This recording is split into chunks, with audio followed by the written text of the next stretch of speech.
Alright, Bismillahirrahmanirrahim. Assalamualaikum warahmatullahi wabarakatuh. Okay, we continue again our discussion on chapter 3, Enrichment of Children's Knowledge in Zoology.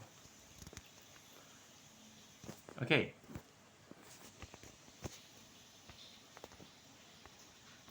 so zoology basically refer to animal kingdom, alright?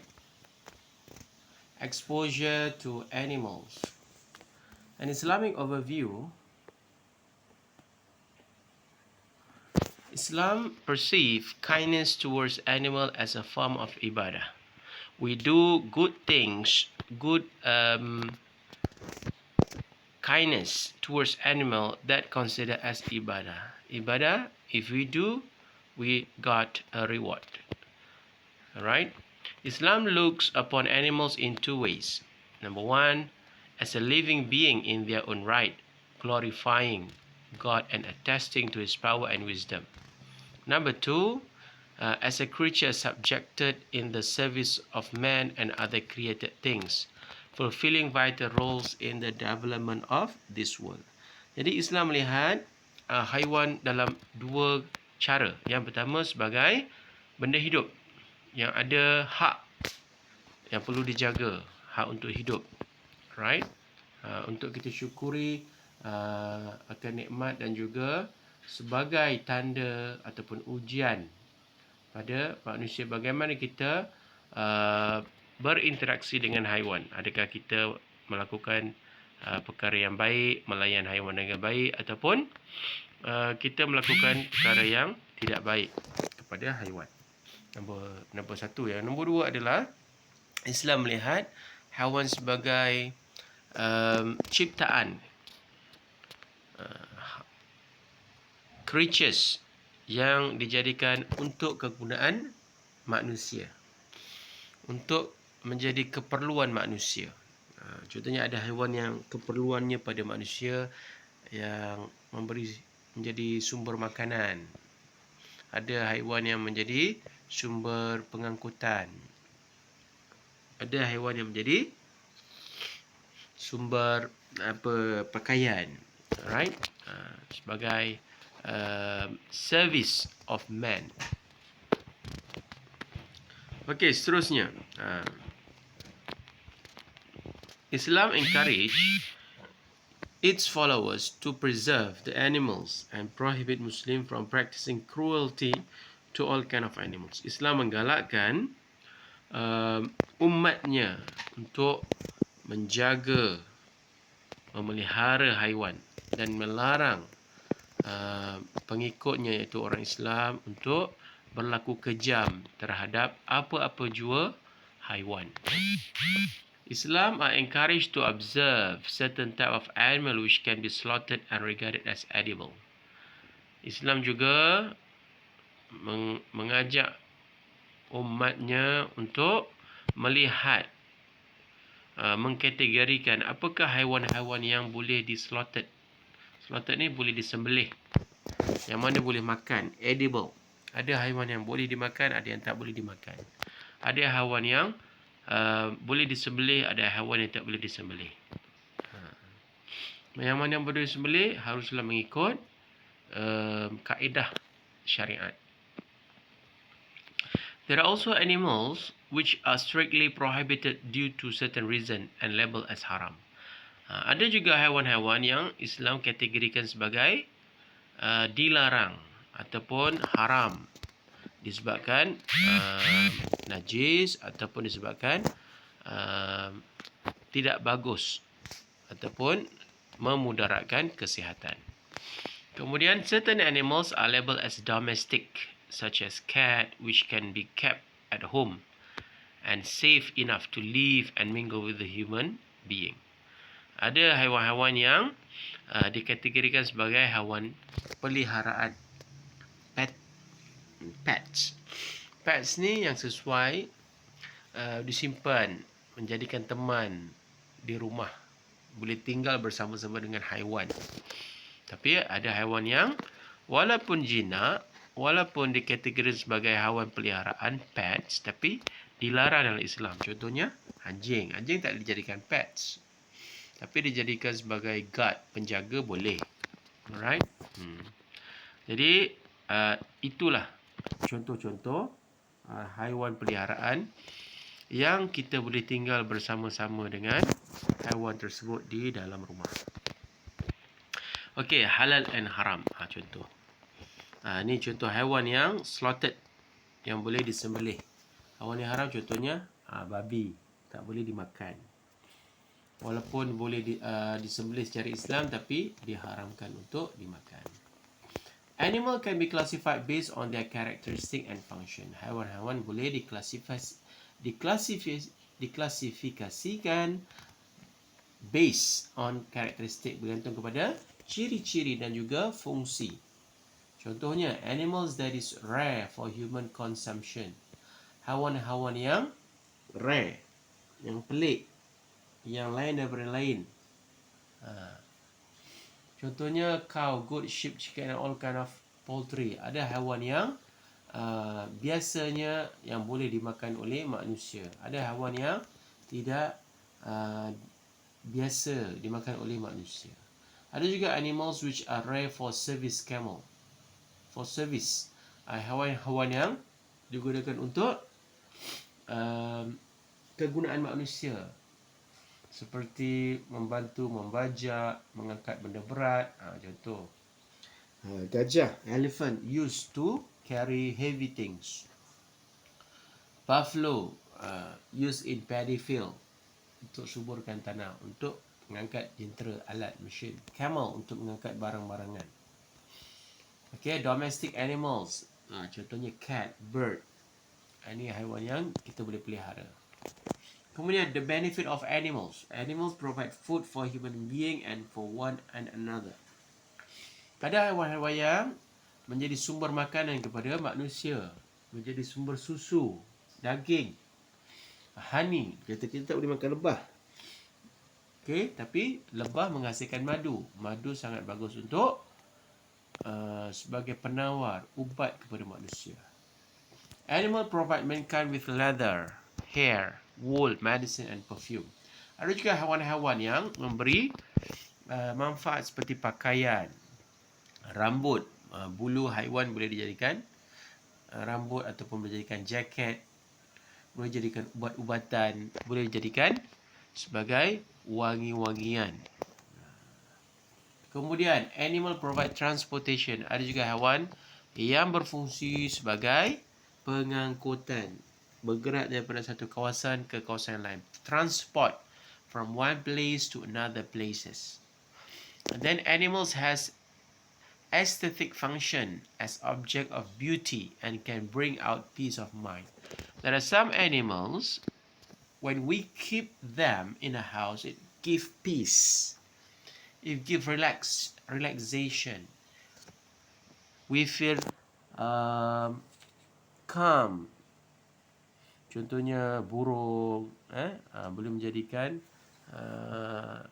sebagai terapi. Ataupun apa lagi kita panggil, selain daripada burung, kita juga ada haiwan, contohnya ikan yang menjadi terapi kepada manusia.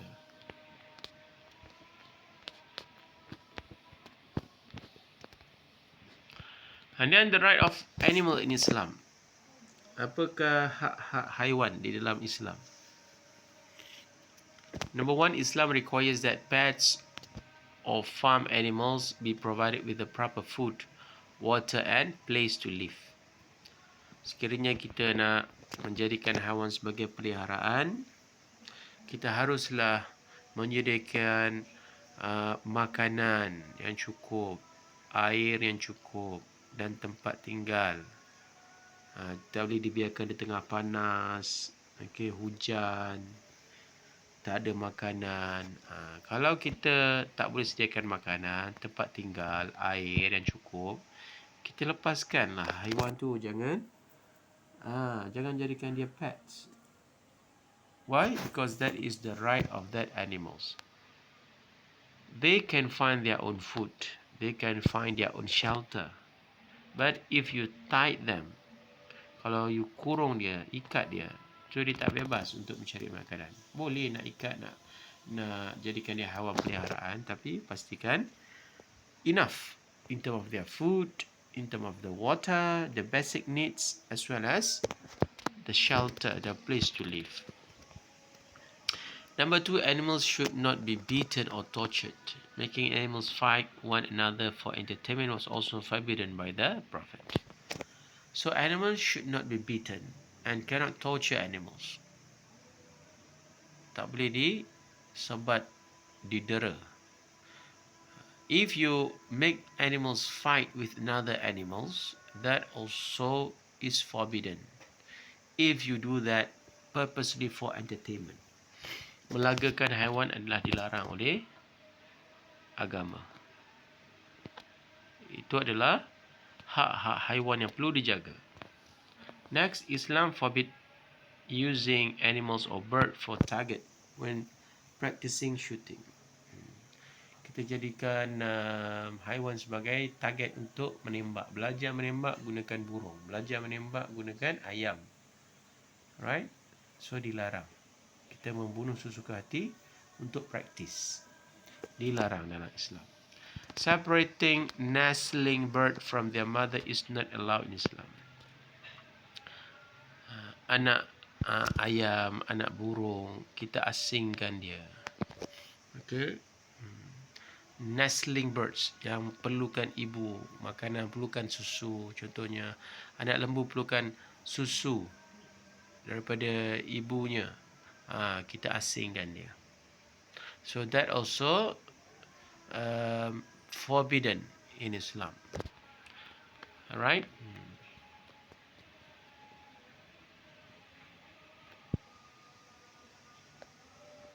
Kita dilarang melakukan kekejaman.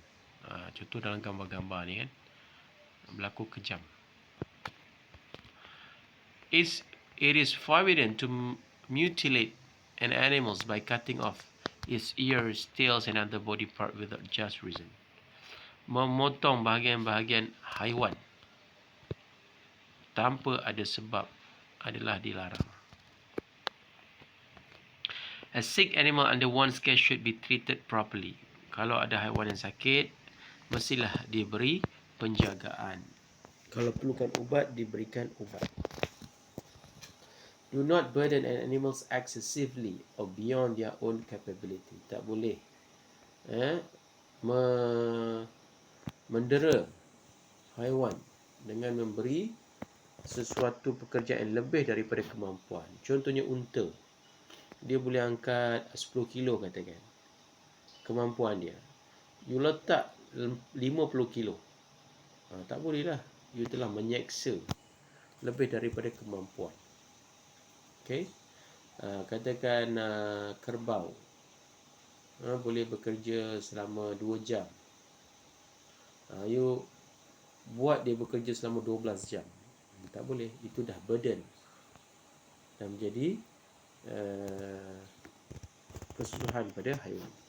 Do not put the animals together with anything by which they would be injured, whether or their own kind of other species.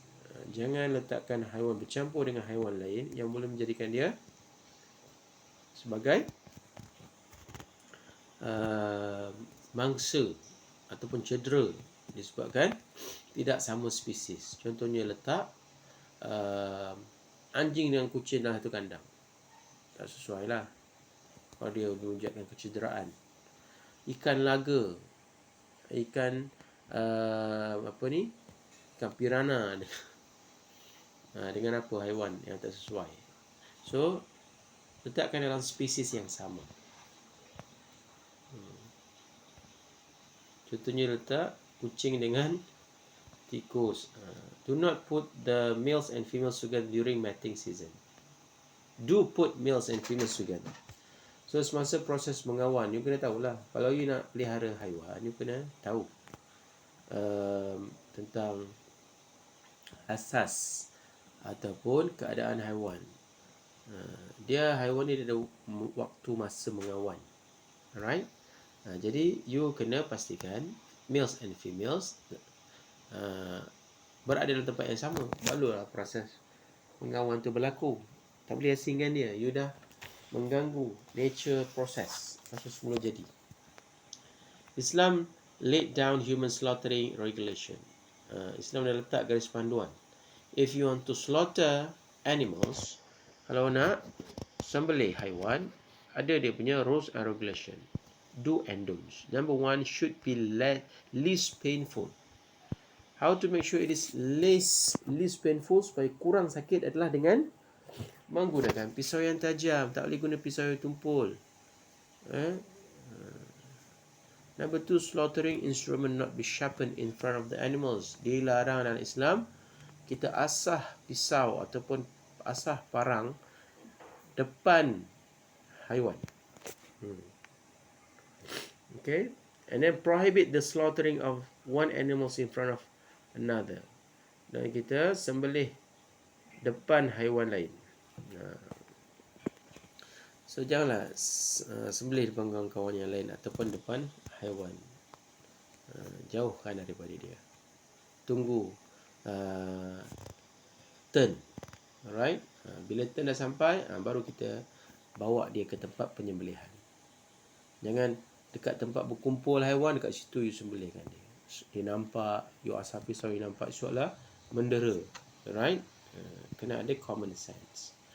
Exposure to animals.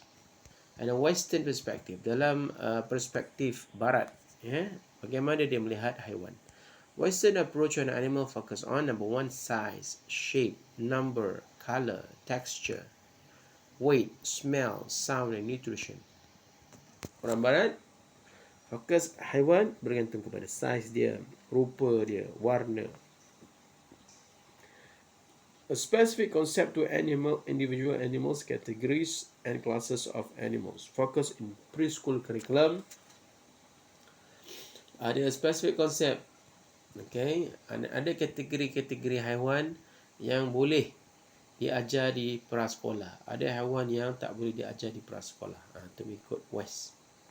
Children will become aware of physical characteristic of the animals, habitats, nutrition, uses of the animals, and production system. Kanak-kanak akan diberi pendedahan tentang bentuk fizikal haiwan-haiwan, habitat haiwan-haiwan, apakah makanan-makanan, apakah kegunaan haiwan. Right? And then methodologies of teaching animal concept. Apakah kaedah ataupun cara yang kita boleh ajar konsep haiwan kepada kanak-kanak. Number one, creating an indoor interest center, such as setting up an aquarium, cage for bird, and also corner for the insect. Kita boleh mendatangkan minat kepada kanak-kanak dengan cara number one, setting up aquarium. Buatlah satu sudut aquarium untuk ikan, haiwan-haiwan air. Cage for birds, sarang untuk burung. Ataupun ada corner for insect, untuk serangga-serangga ada corner. Jadi bila dalam classroom, dalam bilik darjah ada corner, ada bilik untuk aquarium, ada bilik untuk serangga. Jadi dia boleh mendatangkan minat sebab dia nampak. Develop an ant farm, bug cage and bird feeders. Boleh memberi makan pada burung, boleh beri makan pada ikan. And then ada categorized games. Ini antara contohnya. Kita buat satu permainan kategori haiwan di darat dan haiwan di dalam air. Ini categorization of games. Ataupun kita bagi dia hands-on experience, pengalaman. Contohnya boleh menyentuh kucing ke, alright? Kita boleh menyentuh arnab. Ini kita panggil hands-on experience, memberi makan bagi kangkung ataupun beri carrot pada arnab. This is hands-on experience. Dia sebab tu dia ada satu tempat di KL, di KLCC ataupun di KL Tower, petting zoo. Petting zoo means you boleh beri makan kepada haiwan-haiwan di zoo tu. Itu kita panggil hands-on experience. Kemudian introduce to less family animals. wilderness. Perkenalkan kanak-kanak dengan haiwan yang tak biasa dilihat. Ini bolehlah bawa ke lawatan ke zoo. Boleh lihat haiwan-haiwan liar. Animal picture, animal card can be sorted out to many categories. Flashcard, satu aktiviti flashcard sangat bagus untuk kanak-kanak kenal haiwan-haiwan yang tak familiar, wild animals.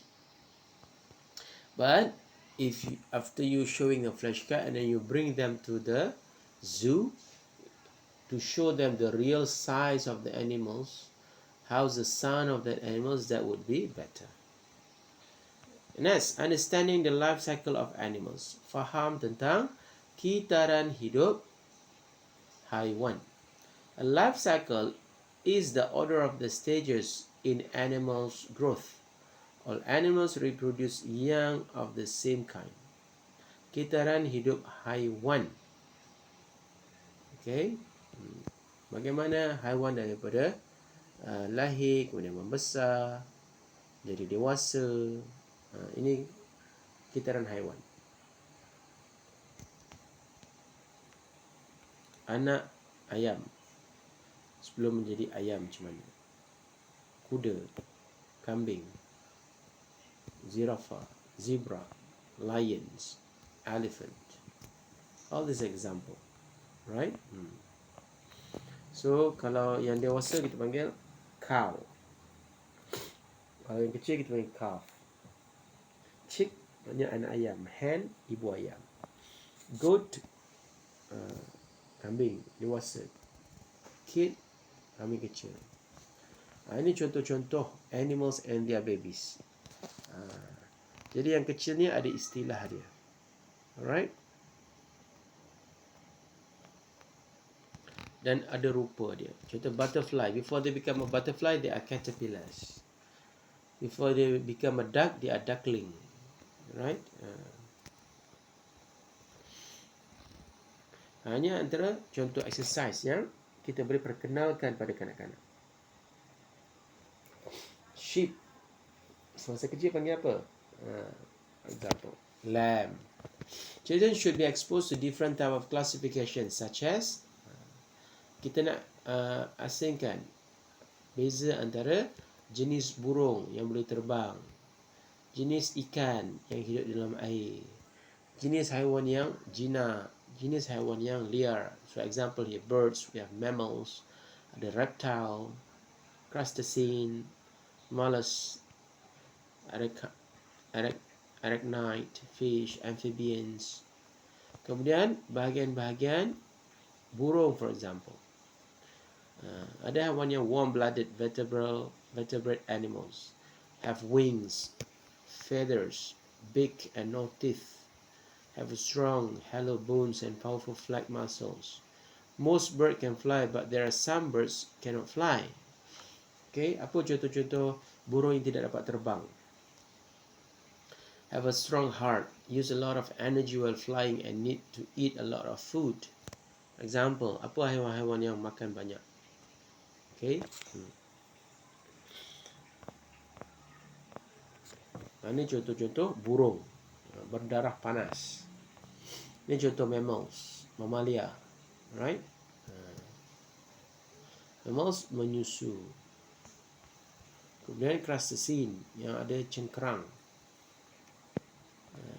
Have a hard exoskeleton, joint legs, ada kaki yang bersambung-sambung. Segmented body, badan yang bersambung-sambung. Two pair of sensory antenna, dia ada antena. Ini contoh-contoh yang kita boleh explain pada children. Contoh yang lain, crab, mollusca, mereka yang ada tempat pelindungan. Mollusks are phylums of a soft-bodied invertebrate animals. Many mollusks have a hard external shell. Dia ada cengkerang yang keras. Ada juga yang tidak ada cengkerang yang keras. Contoh-contoh snail, cuttlefish, scallop. oyster, slug, squid. Arachnid have an exoskeleton, 8 joints leg, do not have backbones, tidak ada tulang belakang. Ini contoh scorpion. Ada whip scorpion.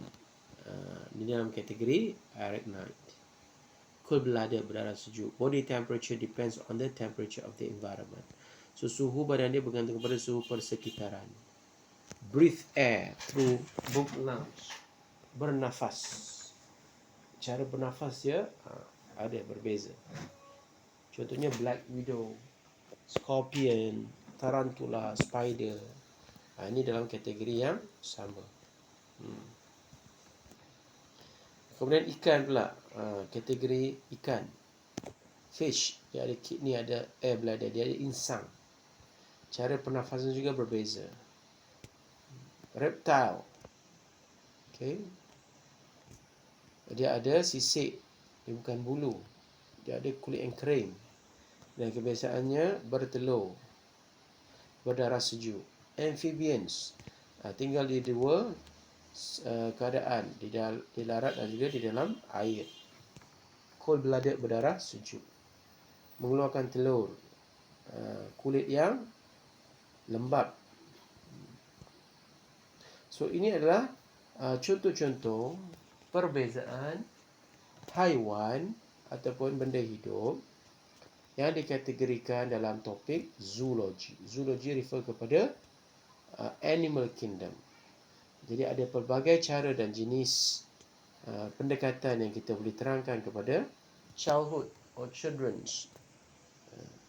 Dan kita ada dua perspektif kita terangkan tentang zoology. From Islamic perspective, number one, and number two, from Western perspective. Okay, so I think that's all for topic or chapter zoology. Okay, Assalamualaikum.